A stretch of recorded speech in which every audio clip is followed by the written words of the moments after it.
जय माता की। स्वागत है आप सभी का हमारे चैनल पर। आज के इस वीडियो में आप सुनेंगे शीतला अष्टमी या फिर बासोड़ा के अवसर पर सुनी जाने वाली शीतला माता की कथा। शीतला माता की कथा सुनने से, शीतला माता की पूजा करने से मनुष्य सदा सर्वदा निरोगी रहता है और शीतला जनित रोगों से भी छुटकारा मिलता है। तो आज के वीडियो में हम आपको शीतला माता की कथा सुनाएंगे। कथा पसंद आए तो लाइक करके शेयर अवश्य करिएगा और हमारे चैनल को सब्सक्राइब कर लीजिए। तो चलिए शुरू करते हैं शीतला माता व्रत की कथा। आज के वीडियो में हम आपको शीतला माता की 2 कथाएं सुनाएंगे। तो चलिए शुरू करते हैं शीतला माता व्रत की पहली कथा। एक बार एक राजा के इकलौते पुत्र को शीतला निकली। उसी के राज्य में एक काछी पुत्र को भी शीतला निकली। काछी परिवार बहुत गरीब था, पर भगवती का उपासक था। वह धार्मिक दृष्टि से जरूरी समझे जाने वाले सभी नियमों को बीमारी के दौरान भली भांति निभाता रहा। घर में साफ सफाई का विशेष ख्याल रखा जाता था। नियम से भगवती की पूजा होती थी। नमक खाने पर पाबंदी थी।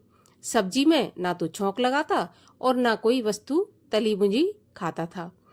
गरम वस्तु न वह स्वयं खाता और न शीतला वाले लड़के को देता था। ऐसा करने से उसका पुत्र जल्दी ठीक हो गया। उधर जब से राजा के लड़के को शीतला का प्रकोप हुआ था, तब से उसने भगवती के मंडप में शतचंडी का पाठ शुरू करवा दिया। रोज हवन बलिदान होते थे। राज पुरोहित भी सदा भगवती के पूजन में मग्न रहते थे। राजमहल में रोज कढ़ाई चढ़ती, विभिन्न प्रकार के गर्म स्वादिष्ट भोजन बनते। सब्जी के साथ कई प्रकार के मांस भी पकते थे। इसका परिणाम यह होता कि उन लजीज भोजन की सुगंध से राजकुमार का मन मचल उठता। वह भोजन के लिए जिद करता। एक तो राजपुत्र और दूसरे से इकलौता। इस कारण उसकी अनुचित जिद भी पूरी कर दी जाती। इस पर शीतला का कोप घटने की बजाय और बढ़ने लगा। शीतला के साथ साथ उसे बड़े बड़े फोड़े भी निकलने लगे, जिनमें खुजली और जलन बहुत होती थी।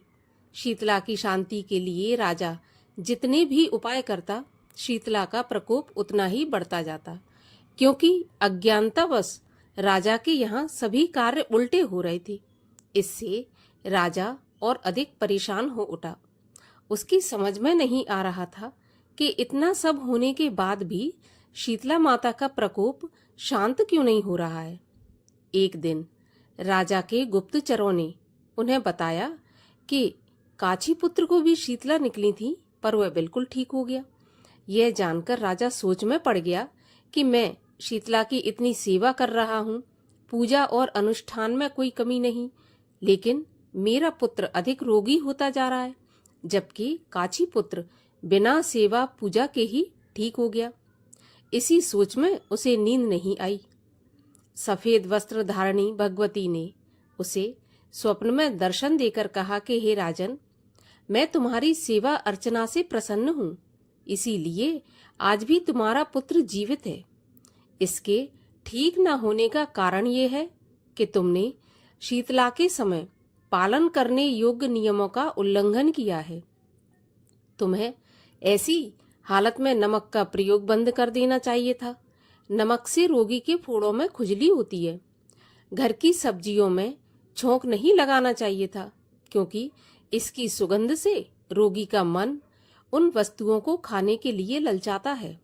रोगी का किसी के पास आना जाना मना है, क्योंकि यह रोग औरों को भी होने का भय रहता है। अतः इन नियमों का पालन कर तेरा पुत्र अवश्य ठीक हो जाएगा।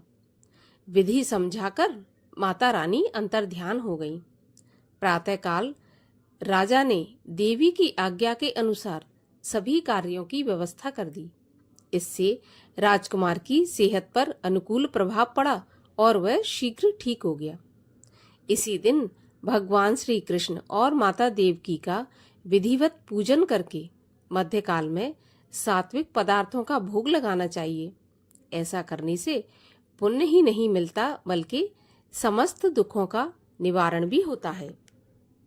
और आइए अब सुनते हैं शीतला माता की दूसरी कथा। एक गांव में एक ब्राह्मण दंपत्ति रहा करते थे। उनके 2 बेटे और 2 बहुएं थीं। उन दोनों बहुओं को बहुत ही लंबे समय के बाद बेटे हुए। इतने में शीतला अष्टमी का त्योहार आया। शीतला अष्टमी के नियम के अनुसार इस दिन ठंडा भोजन तैयार किया जाता है, लेकिन उन दोनों बहुओं के मन में विचार आया कि यदि हमने ठंडा भोजन खाया तो कहीं हम बीमार न पड़ जाएं। अभी बच्चे भी छोटे हैं, कहीं वह भी बीमार न हो जाए। ऐसे में उन दोनों बहुओं ने चुपचाप अपने खाना खाने के लिए 2 बाटियां पशुओं के दाना देने वाले बर्तन में बनाकर तैयार कर ली। इसके बाद दोनों बहुएं अपनी सास के साथ माता शीतला की पूजा करके घर आईं और माता की कथा सुनी। पूजा से लौटकर आने के बाद सास तो शीतला माता के भजन गाने लगी, लेकिन दोनों बहुएं बच्चों के रोने का बहाना बनाकर वहां से घर लौट आईं। इसके बाद दोनों बहुओं ने जो बाटी बनाकर रखी थी उनका सेवन किया। जब सास घर लौटी तो सास ने दोनों बहुओं को आवाज लगाई कि भोजन कर लो। तब दोनों ने ठंडा भोजन किया और फिर अपने काम में लग गईं। इसके बाद सास ने काफी देर बाद कहा कि बच्चे बहुत देर से सोए हुए हैं, उन्हें उठाकर भोजन करके सुला दो। बहुएं जैसे ही अपने बच्चों को उठाने के लिए गईं तो उन्होंने देखा कि बच्चे मरे पड़े हैं। ऐसा शीतला माता के प्रकोप के कारण हुआ। बहुएं बेवश हो गईं। सास को जब सारी बात पता चली तो वह बहुओं से लड़ने लगी।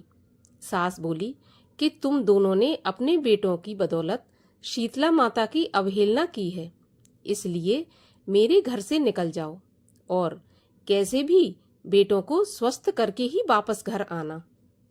अब दोनों बहुएं अपने मरे हुए बेटों को लेकर घर से निकल गईं और रास्ते में जाते हुए एक जीर्ण वृक्ष के पास पहुंच गईं। वह खेजड़ी के वृक्ष के नीचे पहुंची। इसके नीचे दोनों ओरी और शीतला 2 बहनें बैठी थीं।